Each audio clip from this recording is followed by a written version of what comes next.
অহংকার খুব ভয়ঙ্কর একটা জিনিস। এই পৃথিবীতে যতগুলো মানুষ দেখছেন, তারা যারা অহংকার করেছে তারা এই পৃথিবীতে কোনোদিনও টিকতে পারেনি। ঠিক তেমনি অপুও টিকতে পারেনি। অপু অহংকার করেছিল, হোক সে টাকা পয়সা নিয়ে, হোক সে নারী নিয়ে। এই পৃথিবীতে যতগুলো মানুষ অহংকার করেছে তারা প্রত্যেকেরই পতন হয়েছে কোনো না কোনোভাবে।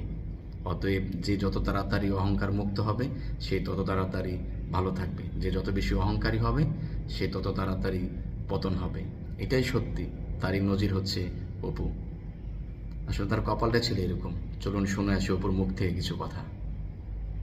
দুবাই আসলে একটা গার্লফ্রেন্ড বানাইছিলাম।